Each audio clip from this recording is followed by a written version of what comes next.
Closing Beat, a live show where we cover the stock market, financial tips to get your dough straight, and sometimes Disney World. Wait, seriously? Disney World? All right then. The Closing Beat, presented by Jazz Wealth. Disney World? Yeah, Disney World, man. Welcome to the Closing Beat. How you doing today? Happy Thursday. Can we say happy Thursday? Like, should I just say welcome? Freaking Thursday. Boy, we got a lot to talk about, man. The market's taking a little bit of taking a pretty good dive today. That was the worst day we've seen in a few months, actually. You got to go back to September to find a day that, one single day that's been down as much as today was, but we'll talk about that and cover everything there. If you look around the world, I don't often, about once a week, I'll take a look at the world's markets and stuff and just see what's going on over there, because we do have a lot of positions that are, maybe Brazilian or without naming places, right, around the country, certainly China and stuff. And it's nice to check in on their economies as well. And so I was looking around the world last night. We had rate hikes pretty much everywhere. Like the whole world said, they're doing it. Okay, let's go higher there. You had the Swiss National Bank raised rates, the ECB, Taiwan, Norway, Bank of England, and even Banxico. Can you guess where they are at? Is raising rates as well. I think they just did, actually. That came out throughout the day there. So that obviously sort of coincided with what we saw yesterday. People want to tighten up things. It's good for world inflation because we got China reopening, presumably reopening little by little over there. And speaking of China, they released a full-on downpour of data. And I don't mean this as a joke when I say it. Not one single data point was better than expected. Not one single data point was as expected. Everything was horrible. So that certainly didn't help us out here today. Retail sales, unemployment, industrial, property markets over there just falling apart. Consumer spending, and many, many more data points out of China. Every single one of them was way, way off. They took the kitchen sink approach today and just said, it's all bad, just here. Well, this is what we have to work with there. Speaking of retail sales, our retail sales were way off as well. That's kind of a horrible thing to see there. So you're seeing how the day's data slowly piled on as, oh my God, this is horrible. Are we sure the Fed should have just did what they did there? In retail sales, I haven't seen a number like this in a while. Furniture down 2.5%, building materials 2.5%, auto parts 2.25%, electronics down 1.5%, online. They usually say online versus inline or whatever the saying is there. Down 1%. Total retail sales down minus 0.6%. We were not expecting that. We were expecting to have a retail sales decline, but still be positive by 0.2% there. Sporting goods down 0.5%. Clothing down. General merchandise down. Gas stations down. The only things that did well, apparently, is that we're all going out and drinking a whole lot more because of what we're seeing going on there. That was the best performing area in the retail sector. Bars and restaurants actually up about 1%. So cheers, right? At least we got something we can do while the economy's getting weaker day by day. So that was another data point that was really weak there. We also had two different manufacturing numbers come out that were weaker than expected. There was just no bright spots anywhere. There was nothing to support the fact that, yay, this is going well, and sure, we'll all slow down a little bit. So that's where we started out there. Not a very good start. If we go on over to the charts there, so you can see, here's the S&P on the screen there. It's one of those days where I'll get a message from somebody and it'll say like, why was this stock down today? I thought they were doing well. And then another email, why was this stock down? Today wasn't the day where you ask like why that one stock was down. Broad index selling throughout the day. Doesn't matter what index you're on now. S&P fan, NASDAQ fans, Dow fans, wherever you're at. That broad selling where people said, I just want out of my index. Whatever one it was. I just want out. Well, when you get out, it requires that index to sell every one of those positions, even though it's a small amount. Now, times that by millions of investors out there doing their thing. And so it wasn't one of those days where you would say, oh, that stock was down. That was weird. Why was that? Today was a day to ask the other question. Allstate Allstate finished positive on the day. Okay, you asked that question. Why did Allstate buck the trend today and everything else sold off? That's because they're making 15% more on their auto insurance there. They jacked up their rates. They actually finalized all the rate increases there. So, side topic. But anyways, so if we look, yeah, it's coming up. Okay, so we're still in the midst of this downtrend here. The attempt to break above the downtrend was short, temporary, and false. It failed. You would say that is a failed breakout of a downtrend there.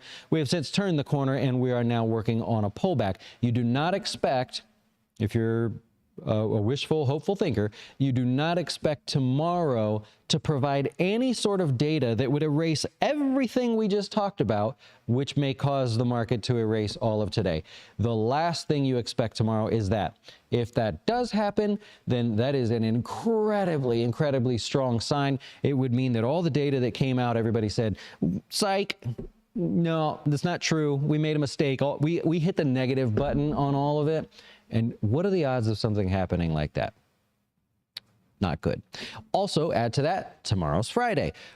After the week we've had, do you want to be the one that jumps in on a Friday and just sees what Saturday and Sunday may have to offer while the market's closed and you can't do anything about it? Probably not. So it's not one of those days where you would expect people to come diving into the market, you know, gung-ho, excited, everything's great, and hey, this is going to be awesome. So just be on the lookout for that. Let's try something here. I just did this last second. I'm sorry. I remembered I told you I would say this, so I only got a chance to go back 20 years. Here's what we did. We said, what happens when the S&P loses for the year?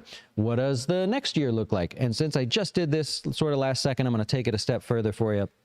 So, like I said, only got a chance to go back 20 plus years, not quite as far as I would like to have gone there. And then over on here on the left, and if you're a client or a research subscriber, you can go do the same thing. Over on the left, we see years where the market was down and to what degree. Again, it's only 21 years worth of data. And so here we go. Well, we just have 5 of them there, some worse than others and everything. You could look to the previous year and see, was it already down, or were we pulling back after like a really big gain on a year? Yeah, in some cases. And in other cases, the world just ended. It was 2008. Oh my God, it was really horrible times there. And if you go off to the right, you could see, well, what happened next year? A bit of a mixed bag, and it's a little bit hard to tell from looking at this data.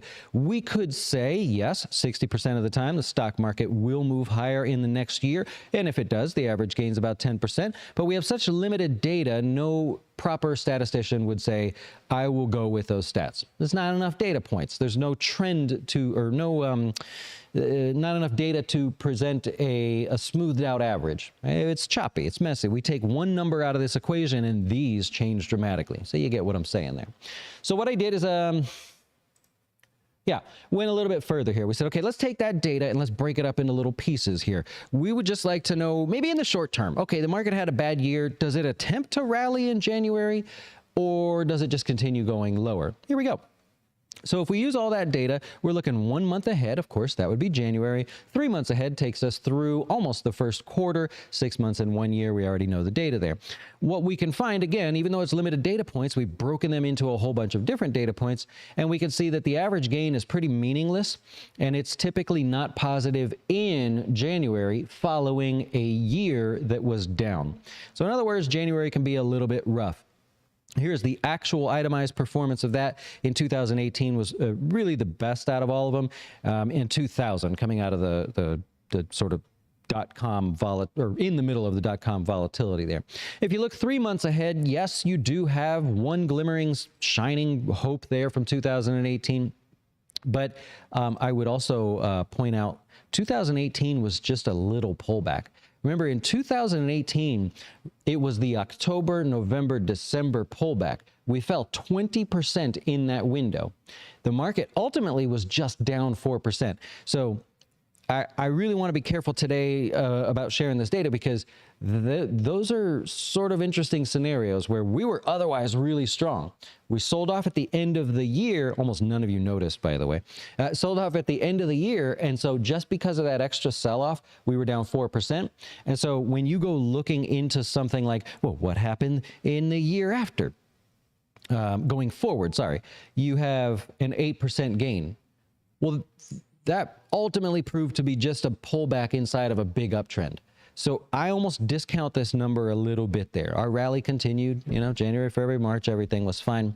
But all in all, in the short term here, we could use this. I don't like it, but we could use this data and say the first part of the year is not known for being really strong after having a down year of any significance. 4% down move, to me, I just, you know, it's not very significant. All right, let's pop on over here and look at some other stuff.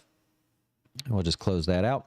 NASDAQ, that's pretty brutal, especially given the fact that it's already down on the year, right? The NASDAQ's been beaten to death already. The Dow, just a couple hundred points. Who's counting, right? Actually, you don't mind the pullback so much in the Dow. I don't mind anyways, because it has outperformed. It's still the best performing index out there. You'd probably gladly take that return. If you had the Dow, let's see where we at here year to date. If you had the Dow, and at this point you're looking at 8.63% loss compared to like if you had the NASDAQ and you're right at smack 30%, you know what I mean? You're kind of like, that's fine. It can pull back a little. I don't mind. It's already broken the downtrend. It's showing like it wants to participate. So I have no complaints there too much. The Russell 2000 is in third place for the year. It's down, let's just call it 20%, 19.88%. And choppy. This is not as clear. You see how the S&P is in a clear downtrend? So all we have to do is see that we break that downtrend, and the majority of participants in the market will believe that the downtrend is over, even if it's not. Right here, this is a little bit choppy. I don't have much of anything to grab onto here. So you're kind of in no man's land with the Russell. Any small caps, yes, it's trading at a discount, but do you want to participate here? You're asking for increased volatility, you're picking on one of the weaker areas of the market, and you have no discernible trend to say, that's my friend, I would like to participate. So just a heads up on that one. Where else can I go here for you today? Gold pulled back, erased all of this week's gains already, and then some. You got bonds moving higher. I think a lot of us will welcome that. Rates moving lower. We're happy to see that. And if you have a 60-40 portfolio, 70-30 portfolio, TSP life cycle fund, target date fund, and all this great stuff, you're really thankful that this is starting to offset or slow the decline in any target date funds or anything that's allocated towards bonds. We haven't been able to say that all year up until right there, start of November. So that's probably the best news I have for you today. Volatility, obviously a little bit higher here today, but historically low. Still remains kind of a shocker that that's the case. If you look at volatility futures and you want to do it that way, we have come to the recent low, prior low, however you want to say that. And naturally after today, you might believe volatility is increasing. Real quick, if we look over at the price of oil, I thought about this last night, and I'm going to go off on a little bit of a direction here with some data. The Fed said we are lowering our expectations for 2023. We think GDP is going to be lower, obviously slower growth. They didn't say recession, but a lot of people say recession. But remember, we said yesterday, OPEC and the IEA said, we think there's going to be more demand. So I thought about that. I said, well, okay, well, we got conflicting stories there, right? If the economy is doing well, of course, yes, more demand. So who's wrong and who's just kind of throwing stuff out there? Well, we know from this year, if you've been watching the show, we know that there is a severe investment in oil. Companies don't want to go explore, especially here in the States. We have our White House telling our companies to go to other countries to get oil, then bring it back, as if that's efficient, right? So companies in the oil space are like, we don't know what we're supposed to do. And so because of that, you've noticed throughout the year, lack of investment in new drilling, new products, new everything like that. Instead, what they've said is, we'll just give you the money. Here's a dividend. We're going to buy back some of our shares and stuff. So imagine underinvestment, and I'll show you here real quick. This is what this looks like. This is the investment by oil and gas companies in dark blue, and it's really what I'm focused on here, in 2002 dollars. The reason I did it this way is because I didn't want inflation to spike that number there at the end. Decline that number too aggressively. So if we use an even dollar, then you could see obviously investment is at an all-time low, or at a 20-year low. Metals and mining, the same thing, but our topic here, of course, is oil. So what would that look like if there's underinvestment in 2023 and there's really the same demand? What would happen? Less supply, prices go up. So it could look like a little bit of demand. Add to that, China's reopening over there. Who uses more oil than anybody on the globe? China. So that could cause a little spike in our chart. It'll look like our inflation charts when you look at it there. And when you factor in the investment that is expected in the oil space next year, nobody wants to do it, right? That I know of, nobody's come forward and said, at the moment, we're going to go ahead and we're going to invest. What have they done? They've all said, we're going to sit back, pay a dividend, wait for other companies to become cheaper, and maybe consider buying some of those. So you have a recipe, in other words, for energy to be the best performing asset class this year. It is anyways, and into next year, unless none of that changes. Add to that the political pressures that we talked about there. There's no political reason, whether you like it or not, for oil companies to change their mind, at least for the next 2 years, right? They don't see a path forward with this administration to go drill, and so they've all kind of put their feet in the ground or whatever and decided this is what we're going to do there.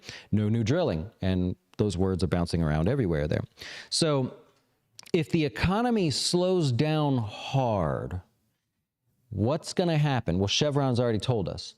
Chevron was very clear. Remember I told you they had a fireside chat or they took them out to dinner. Goldman Sachs took them out to dinner, and then they nicely wrote up a note to say, what'd you guys talk about, So they've already told us that they're going to hold on to their cash, continue paying dividends, continue buying back stock. And when other companies become cheaper, if the economy really comes down hard, then they're going to go out and buy stuff for pennies on the dollar, buy other companies and things. They're still not going to invest in drilling, but they're going to expand their profile, right? Their portfolio, I should probably say.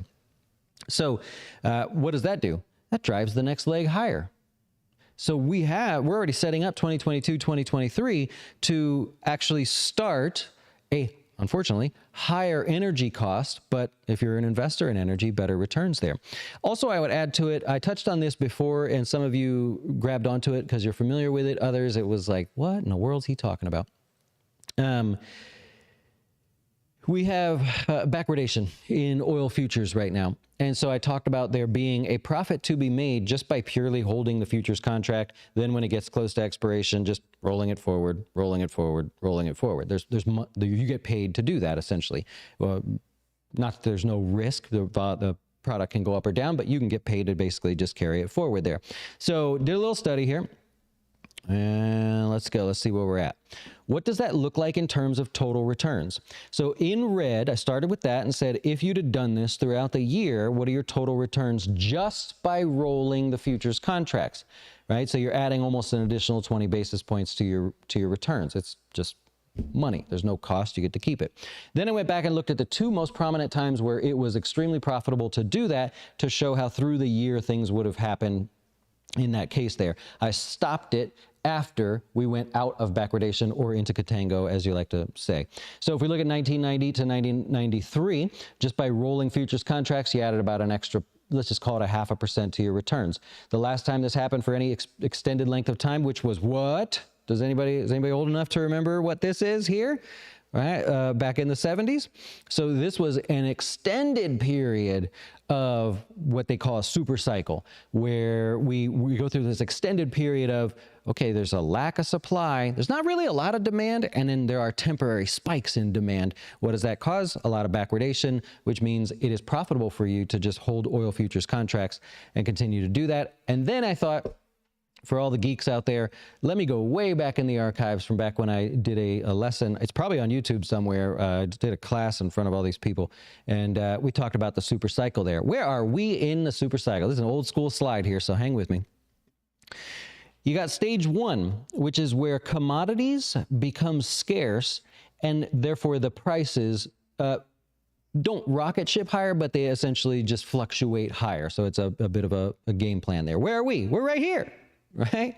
Are we in stage two, where companies have high free cash flow and they say, we're going to invest in other companies that are producing. We're going to buy them out. No, we're not there yet. Chevron told us. So we can clearly see that. See how we're putting all the pieces together? We're clearly not in this case, but we're working our way towards that if we have a declining economy and, of course, the declining energy market there. Then you hit in stage 3 and everything, which is basically everything running on all cylinders here. And then you hit stage 4, which is essentially oversupply. And oh my gosh, prices are starting to become low where it's not even worth it to drill anymore. Let's slow things back down. So if you want to screenshot that, you can, but that is known as the super cycle of usually commodities, but in this case, I'm talking about oil. Told you, just going to go on a little bit of a rant there. It just got me going last night because I was like, okay, I'm here. I see all these things. I'm going for it. And I'm like, what's really going to happen? And when the CEOs are telling you exactly that, well, are you going to argue with them? They got the money. All right, Capital One. And actually a couple of the credit card companies here today. So delinquency rates, those of you that have chosen to get behind on paying for your Capital One bill or your Discover Financial bill, Capital One says delinquency rates just in November increased from 2.93% to 3.14%. That's not good news for them, but it is by far anywhere from being a disaster. Just keep that in mind. What's a little bigger is Discover. Discover's not known for having high delinquency rates. They are not used to doing that. They try to cater to a little bit someone more consistent in paying their bills. It went from 1.6% last year in November this time to 2.36%. It's a pretty sharp increase for them. They don't normally see things like that, so that's why you see the stock down. Tesla in the news. Elon Musk sold a bunch of his shares there. I don't think that's new news to you guys. You know that. I thought it'd be fun to look at Jabil. They came out with their earnings. Really incredible growth. Like they're killing it. Margins are tight. There's plenty of demand, all this stuff. They can keep their airplanes and their terminal at the airport, as I shared with you guys.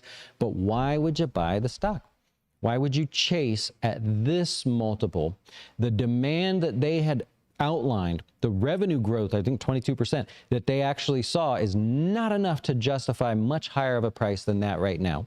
So although this company's firing on all cylinders for the moment,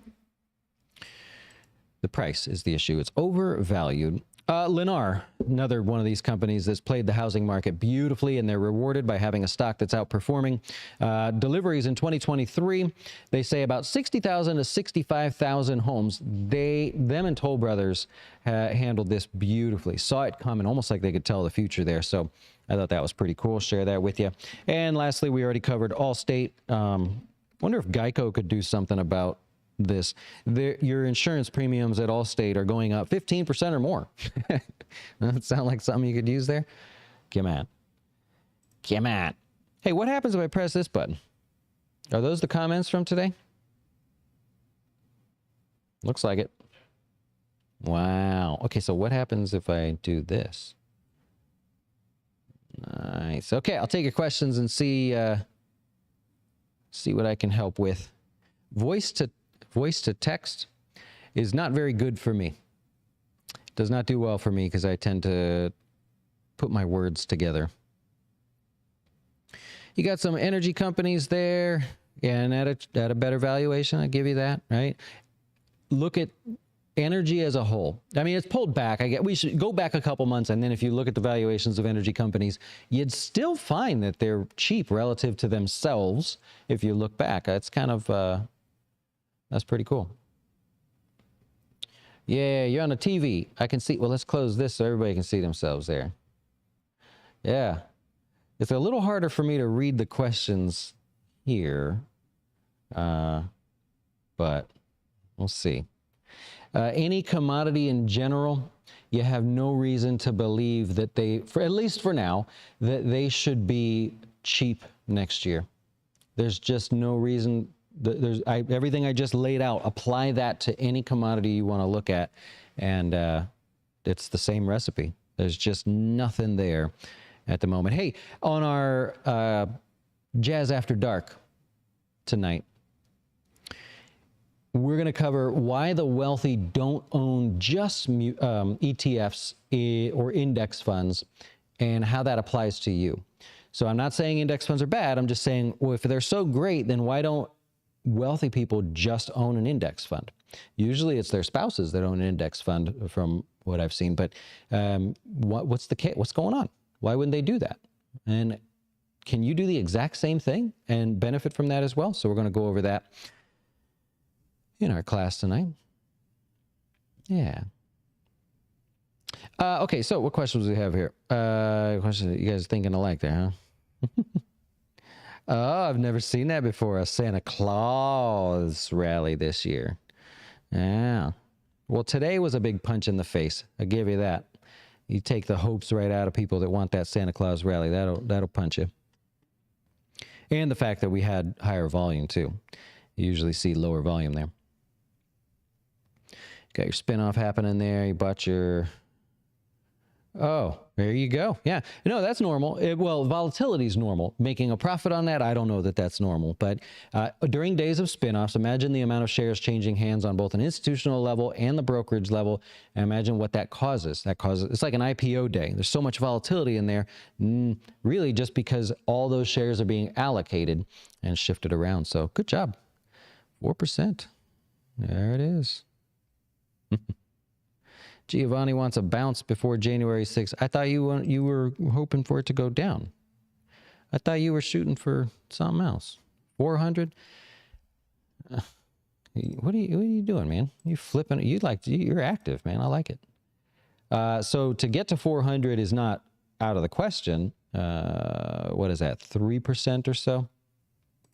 So we'd take the same approach we did yesterday. What's the likelihood that the S&P could rally 3% in 2 weeks? Is that normal? And remember, Christmas is on a weekend this year, which means New Year's is on a weekend. So we don't have as many market close days as we normally would at the end of the year. So is it possible? Yep. Yeah. Oh, you have the January 6th call. Look at you, man. All right. So go for it. Thoughts on AMT's dip? I don't know that well, maybe you're just saying for today, right? So for today, it doesn't really mean much. Everything was pretty much weak today. In general, you have no real bias here. You got to go with what's happened last. So you look at something like this that's moving sideways and you say, okay, am I bullish or am I bearish? What was the last pressure to hit this stock? Was it an amazing rally? Or is it a big downturn? So you're kind of glass half empty, half full at the moment. I wouldn't want to be starting a new position and hoping for the best there. Yeah. Copper's important in EV production. Yeah, but it's already been bought. So careful. There's a lot of that stuff going around. I'll talk about that for a second. Your lithiums, all your raw minerals and materials that you would use for electric vehicles, all the additional steel, all your additional copper, all that's already been allocated for. So the money's been spent on that. So if you think 2023 is going to be the year for electric vehicles, the buy-side pressure has already been accounted for. Yep. I like it. Let me find where I'm at here. Okay. I'm going to get ready for us here tonight. I will see you guys later. Hope you learned something about that oil. Sometimes I don't know what applies best for all of you that like to watch. Of course, I want to cater. I don't want to talk about stuff I don't know anything about, but I want to cater to you. And sometimes I go down this rabbit hole where I'm like, oh, I see what's going on here, and I just want to share it with you. But I feel like if I have to put a lesson in there as well, then it means it's more valuable to people that maybe wouldn't know if I just started going down the backwardation route. If I can kind of explain it over a couple days and stuff, I feel like that's helpful. But if I'm off topic or you feel like there's something we could better spend our time on, that's okay too. I can make those kind of comments a little bit shorter. Otherwise, we'll see you later, right? You going to come hang out with me later? Yeah. No, that'd be fun. All right. We'll see you later and enjoy the rest of your evening. Thanks for watching us here. Adios.